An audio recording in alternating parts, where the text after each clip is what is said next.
Hello friends, welcome to back my channel. यात्रा, travel, journey, trip.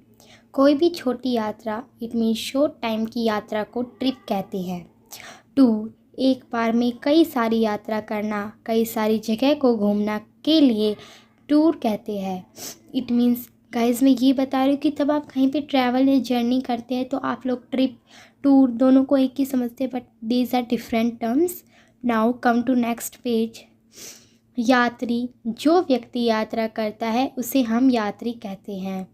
यात्री को हम इंग्लिश में पैसेंजर कहते हैं। यात्री को इंग्लिश में ट्रैवलर भी कह सकते हैं। कुछ लोग यात्री को बोलते travel. It not travel, it's traveller. Now come to next page. छुट्टियाँ, ज़्यादातर टूर पर हम छुट्टियाँ के दिनों में ही जाते हैं। छुट्टियों को हम इंग्लिश में हॉलीडेज़ कहते हैं। सामान, यात्रा के दौरान हम जो सामान ले जाते हैं उसे सामान कहते हैं।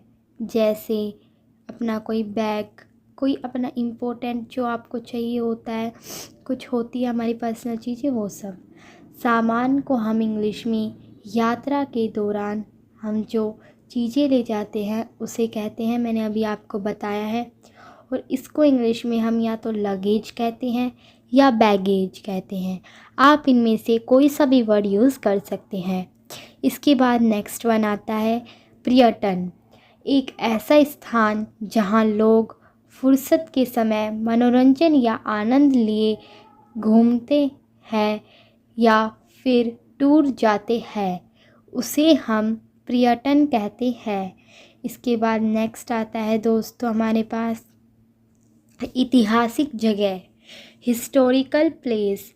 अतीत में बने पर्यटन स्थलों को ऐतिहासिक जगह कहते हैं, जैसे ताजमहल, हवा महल आदि। इसके बाद विश्रामालय, यात्रियों के आराम करने के लिए जो भवन बनाए जाते हैं उन्हें विश्रामालय कहते हैं। इसको हम इंग्लिश में रेस्ट रूम या फिर होटल भी कह सकते हैं, पर इसके लिए ज़्यादा जो उपयोगिता वर्ड है वो है होटल। इसके बाद आता है भोजनालय।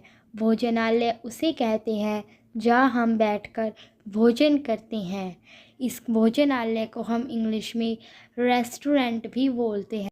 जब हम लोग पर्यटन करते हैं तो हमें भोजनालय में जाके खाना भी होता है, या फिर कुछ लोग होते हैं जो अपना खुद से खाना लेके आते हैं, बट कुछ लोग रेस्टोरेंट में ही खाते हैं।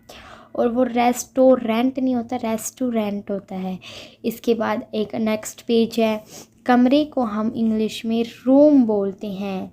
कमरे के किराए को हम इंग्लिश में रूम रेंट बोलते हैं।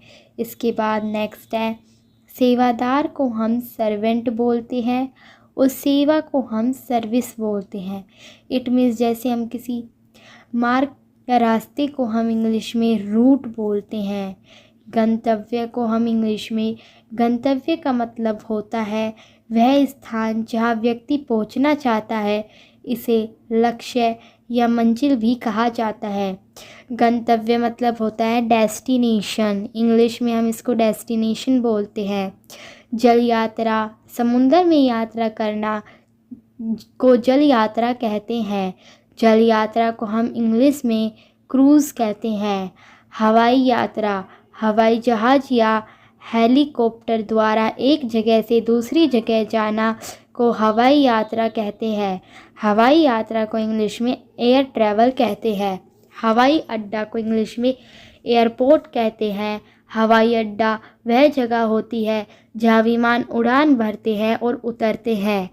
उड़ान भरना को हम इंग्लिश में टेक ऑफ बोलते हैं और उतरना को हम इंग्लिश में लैंडिंग बोलते हैं। पैदल यात्रा, वॉकिंग टूर, घर वापस जाना, गो बैक टू होम। आवागमन, घर से यात्रा पर जाने और यात्रा से घर वापस आने को आवागमन कहते हैं। इट मीन्स आना और जाना। सो दोस्तों, like, comment, share and subscribe my channel.